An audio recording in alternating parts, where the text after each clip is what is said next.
tal? ¿Cómo le va? Bienvenidos a una nueva emisión de Impacto Económico. Yo soy Crismar Lujano y desde este momento iniciamos el análisis de los números que mueven al mundo y de los rostros detrás de ellos. Vamos de inmediato con titulares. Modelo de desarrollo poco diversificado de Chile agota proyecciones económicas positivas. La OCDE advierte de las debilidades del país por su alta dependencia del cobre. ¿Y de qué va el plan piloto de Finlandia y su propuesta de una renta básica universal? Vamos a revisarlo en nuestra arista económica.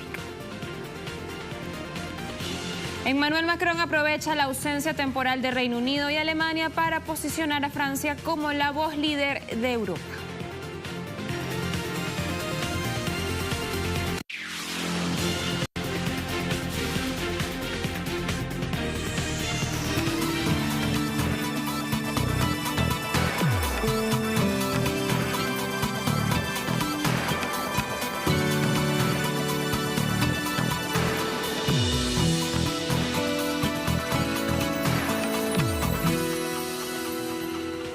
Iniciamos de inmediato nuestro recorrido por el continente latinoamericano, hablando de Chile, porque este lunes Sebastián Piñera fue proclamado oficialmente el presidente electo de este país. El empresario multimillonario repite en La Moneda para un segundo mandato, que sin duda será en condiciones económicas muy diferentes a las que había entre 2010 y 2004, cuando era presidente, y cuando el precio del cobre, que es el principal producto de exportación de la escasa canasta exportadora de Chile, rompía todos los récords. El boom de las materias primas ya se acabó y con ello quedó en evidencia además el agotamiento de este modelo de desarrollo que desde la OCDE se advierte como un reto para Piñera. ¿Qué hacer para diversificar la economía de Chile y depender menos además de los recursos naturales? La Organización para la Cooperación y el Desarrollo Económico, la OCDE, también conocido como el Club de los Países Ricos, alertó de la vulnerabilidad de la economía chilena por su alta dependencia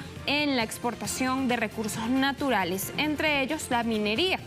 Para el organismo, la minería genera más del 50% de los ingresos de la nación. Esta limitante en la diversificación económica deja a los chilenos desprotegidos ante fluctuaciones de valor del cobre y detiene también las posibilidades de crecimiento al emplear a los trabajadores en actividades improductivas. También las conmociones externas estarían afectando la percepción de los negocios y limitando la inversión monetaria para la innovación.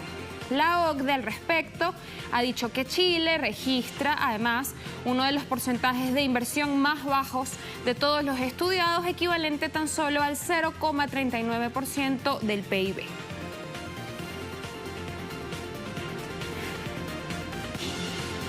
Y a propósito de los datos ofrecidos por la OCDE, Chile alcanzó cifras récord de exportación de cobre en 2017. Sin embargo, esta incidencia positiva se ha visto empañada por las irregularidades cometidas contra trabajadores del sector. El Banco Central de Chile informaba que la exportación del cobre se elevó en 21,3% durante el 2017. El envío de este metal entonces representó una ganancia para el Estado de 34.000 millones de dólares. Solamente en lo que fue el mes de diciembre pasado se habría reportado un ingreso de 3.800 millones de dólares a un valor de $3 por cada 453 gramos de cobre, es decir, el mejor precio registrado desde el año 2012. No obstante, la Comisión Chilena del Cobre pronostica una baja productiva del 4% interanual debido a la huelga en la mina Escondida, localizada en el norte del país. En noviembre pasado, recordamos, los miembros del sindicato minero reclamaron a la empresa la corrección de supuestas infracciones laborales porque denunciaban abusos y maltratos, así como el despido injustificado de al menos 120 trabajadores. Y a pesar del asedio financiero contra Venezuela, el gobierno bolivariano continúa estrechando los lazos de cooperación fronteras afuera. En el marco de la 11ª Comisión Mixta de Seguimiento con Portugal, este martes el canciller venezolano Jorge Arriaza y su par luso Augusto Santos Silva firmaron varios acuerdos estratégicos enfocados justamente en áreas para el desarrollo económico bilateral. Los acuerdos suscritos están enfocados en las áreas de petróleo, infraestructura, energía eléctrica, eléctrica, educación universitaria, ciencia y tecnología, salud y alimentación. El ministro de Negocios Extranjeros de Portugal, Augusto Santos Silva, comentaba que están estudiando también la idea de la fabricación de medicamentos por parte de empresas venezolanas con ayuda de Portugal, implementación de software y educación a distancia.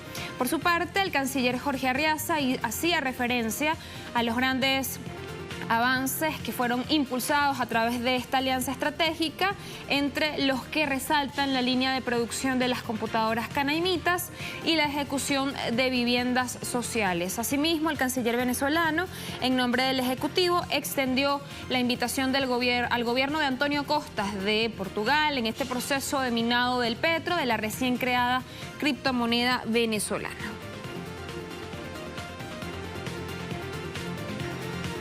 Y fíjense que así como la lluvia de inversiones, la inflación a raya o una economía de brotes verdes, el boom exportador se suma también ahora a la larga lista de promesas electorales rotas por el gobierno de Mauricio Macri. La dinámica se enmarca en un proceso de apertura indiscriminada de las importaciones y la consecuente destrucción del mercado interno. Vamos a revisar los números de la balanza comercial y que a través de un informe que fue justamente revelado por el Instituto Argentino de Estadísticas, el INDEC.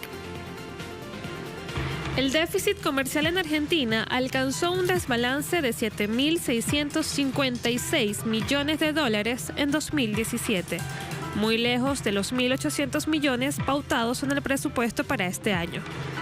El informe del Instituto Nacional de Estadística y Censo de Argentina revela que la principal causa fue la caída en 4,9% de las exportaciones durante los primeros 11 meses de 2017 y un aumento de las exportaciones de un 30,2% en contraste con el mismo periodo de 2016. En este sentido, las caídas más estrepitosas en las exportaciones se dieron en residuos y desperdicios de la industria alimenticia, registrando menos 760 millones de dólares, semillas y frutos oleaginosos, menos 700,5 millones de dólares, productos químicos y conexos, menos 164 millones de dólares, petróleo crudo, menos 152 millones de dólares, frutas frescas, menos 111.000 millones de dólares y cereales, menos 100 millones de dólares.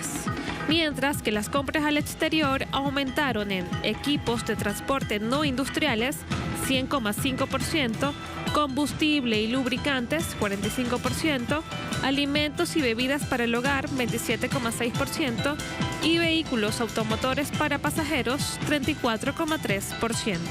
El desequilibrio causado por las importaciones impactó al sector industrial, que se contrajo en 1,1% en el mes de octubre de 2017.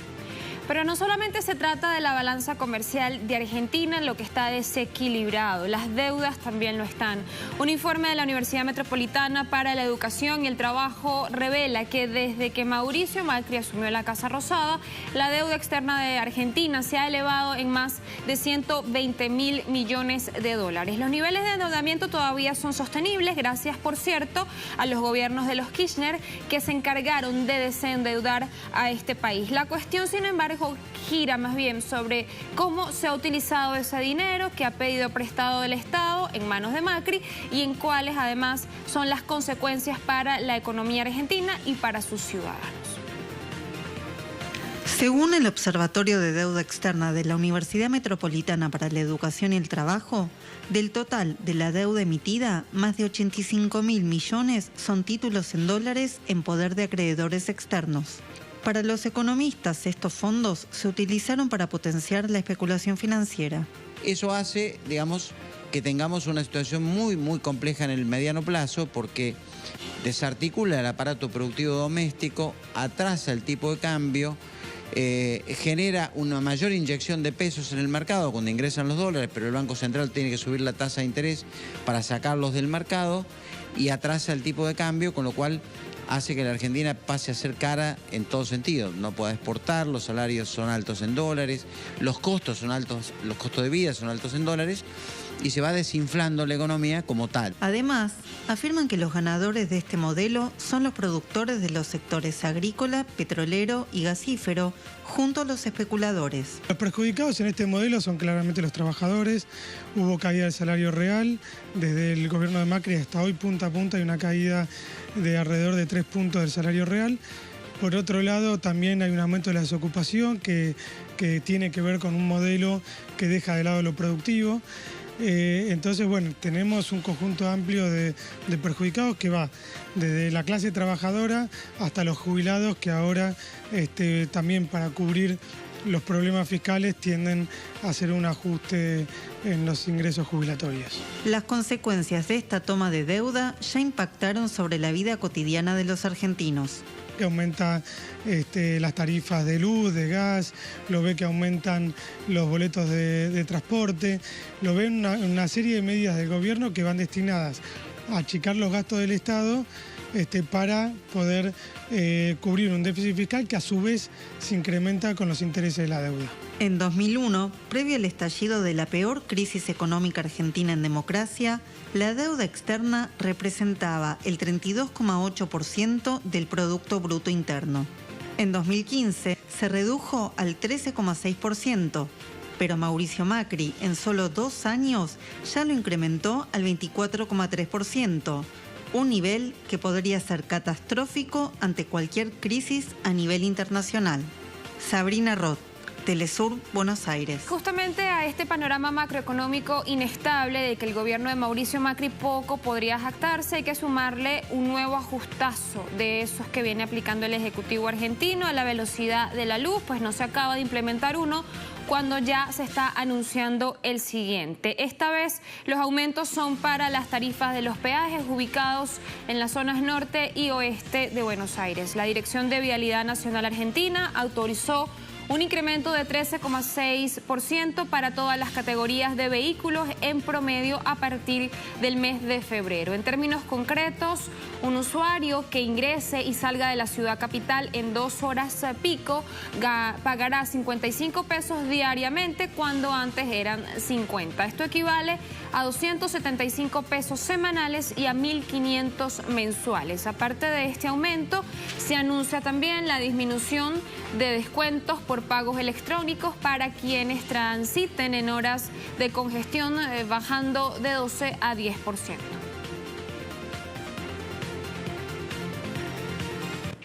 Y con esta información nos vamos a la primera pausa en Impacto Económico. A la vuelta, en nuestra arista vamos a estar analizando esa propuesta de Finlandia sobre la renta básica universal. ¿De qué va? ¿Qué trata todo esto? A la vuelta.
Ahí lo veía, imágenes de Finlandia, porque es que a principios de año desde los países escandinavos hubo un anuncio que logró captar la atención de la Unión Europea. Este país, Finlandia, propuso un plan piloto, la creación de una renta básica universal como un sustituto parcial o completo a los actuales sistemas de elección de destinatarios de ayudas sociales. Una idea que el profesor de economía Daniel Raventós reconoce como una opción a tener muy en cuenta en el futuro como alternativa sobre todo a las actuales políticas neoliberales. Vamos a saber más. Finlandia tiene una población de 5.5 millones de habitantes. La jornada laboral es de 38 horas semanales. Al cierre de 2016, la tasa de desempleo se ubicó en 8.7%, una de las más bajas de Europa, pero que afecta sobre todo a las personas de menor formación académica. No hay salario mínimo establecido. Se negocia entre sindicatos y empresarios. Sin embargo, el salario medio para 2015, según datos macro, es de 43.000 euros brutos anuales, monto superior a la media de la Unión Europea. El nivel de presión fiscal es uno de los más elevados de la Unión Europea. El 49% del salario de un trabajador finlandés va destinado al pago de impuestos, según el informe del Foro Económico Mundial. El primer ministro Juha Sipilä se ha comprometido a reducir la creciente brecha en la sostenibilidad de las finanzas públicas finlandesas. Para ello ha dispuesto un programa de reformas que incluyen un plan experimental, el pago mensual de 560 euros a un grupo de personas, sin importar sus ingresos, patrimonio o estatus de empleo. Desde el pasado mes de enero, el país se ha convertido en el primer socio de la Unión Europea en poner en práctica una medida que hasta el momento solo se había ensayado a nivel local o regional. El KELA, Instituto de la Seguridad Social Nacional, seleccionó a 2.000 personas de entre 175.000 que percibían algún tipo de subsidio por desempleo. Esto para participar de forma obligatoria en una prueba inédita. Solo se tuvieron en cuenta dos criterios: estar desempleado en noviembre de 2016 y tener entre 25 y 58 años. Los elegidos reciben desde entonces y hasta 2019 una renta básica libre de impuestos. El gobierno no examinará a dónde han ido a parar los 560 euros entregados, ni facturas, ni recibos, ni exámenes. Si empiezan a trabajar o superan la cantidad máxima de ayudas públicas, continuarán percibiendo la renta básica, pero verán reducidas otras prestaciones por desempleo, como los subsidios para la crianza de los hijos y para la vivienda. Solo dejarán de recibir los 560 euros los que durante los próximos 2 años se incorporen al servicio militar obligatorio, se jubilen o se muden al extranjero. Los responsables de KELA calculan que el experimento tendrá un coste total para las arcas públicas de unos 20 millones de euros. Otros argumentan que será de unos 7.5 millones, ya que buena parte de la renta básica se sufragará con las prestaciones que dejen de abonarse.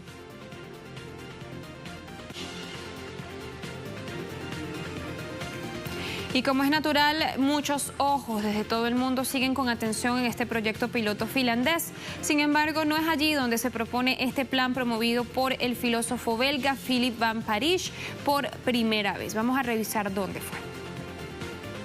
Durante los 60, el gobierno canadiense puso a prueba el comportamiento de los vecinos de la localidad de Dauphin. El experimento supuso conceder a toda la población una asignación mensual inversamente proporcional a su nivel de ingresos o a sus cargas familiares. En Uganda funcionó.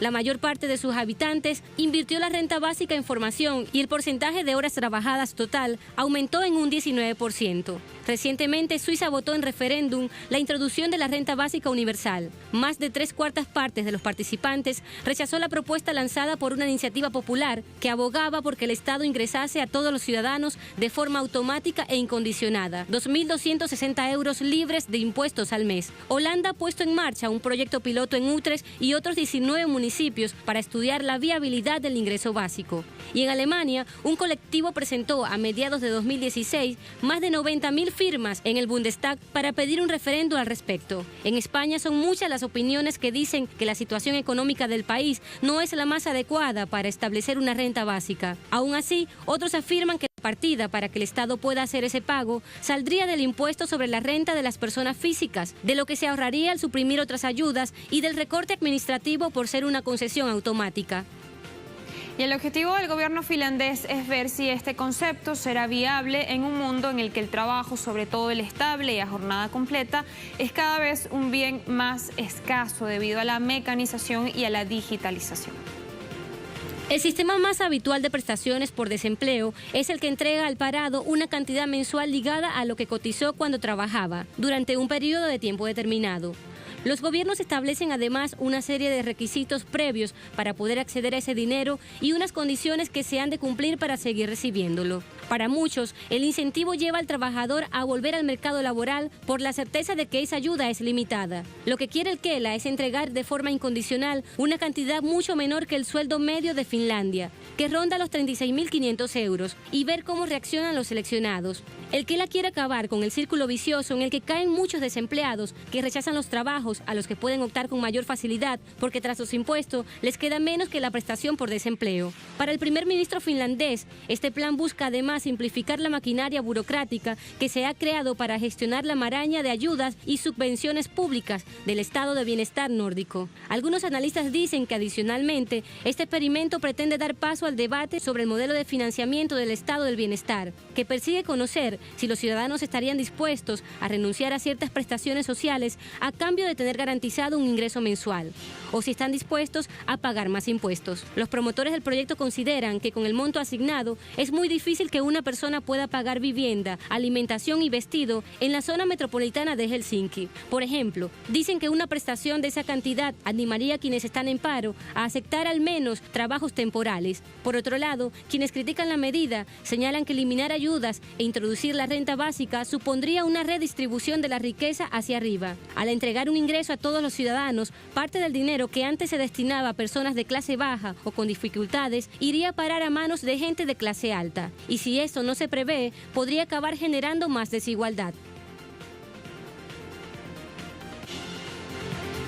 Sin duda, la renta básica universal es una propuesta que va a generar muchísimo debate. Así pasamos a la segunda pausa en impacto económico. A la vuelta estaremos revisando el balance de la gira del presidente francés Emmanuel Macron por China. Al regreso.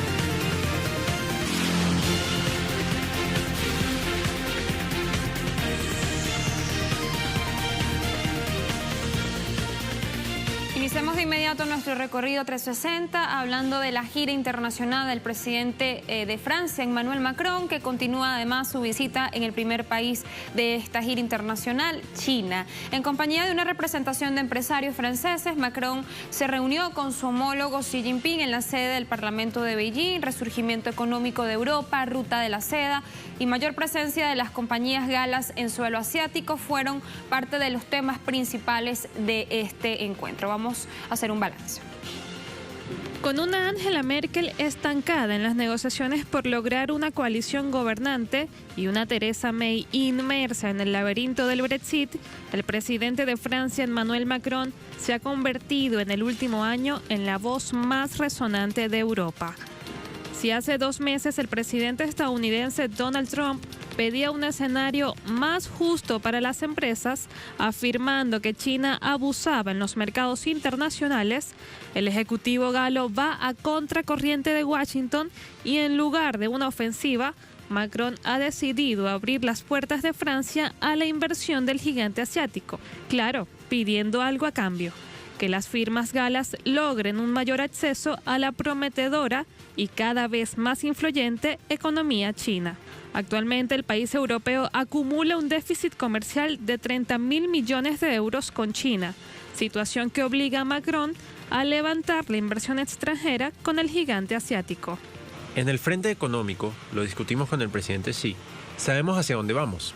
Después de una larga situación de asimetría, hace varios años decidimos volver a equilibrar. Me gustaría que este reequilibrio se traduzca en más inversiones chinas en Francia y en un mayor acceso al mercado chino para las empresas francesas. Es la manera correcta de salir de la situación actual en la que nos encontramos.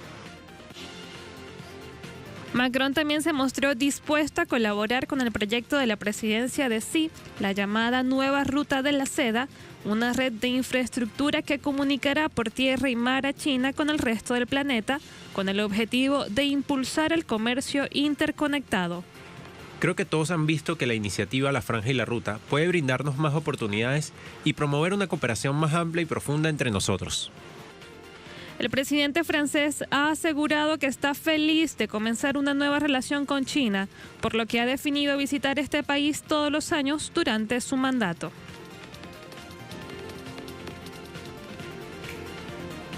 Y justamente la ausencia temporal de liderazgo de Alemania y la debilitada figura de Angela Merkel es la que está propiciando el protagonismo de Macron fuera de Europa. Y es que la llamada locomotora europea cumple ya 109 días sin gobierno, una situación inédita tras la imposibilidad de Merkel de crear una coalición en mayoría. La inestabilidad política empieza ya también a tocar la economía y al sector empresarial, que enciende las luces de alerta y exigen la pronta renegociación antes de ver sus intereses afectados. De vuelta de vacaciones en Suiza, Angela Merkel se niega a gobernar en minoría o repetir elecciones, por lo que hoy ya se reanudaron las negociaciones entre los conservadores y la socialdemócrata. Los empresarios alemanes instan a apresurarse, las decisiones internacionales no esperan y ya en este vaivén la economía de Alemania se ha contraído un punto porcentual.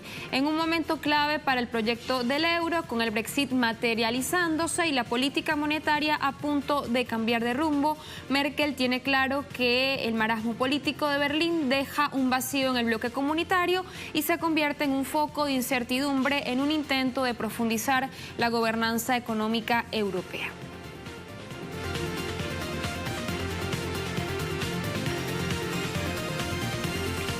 Así las cosas en economía para este martes, inicia la semana apenas, así que los veo mañana con más de la actualización económica. Chao, chao.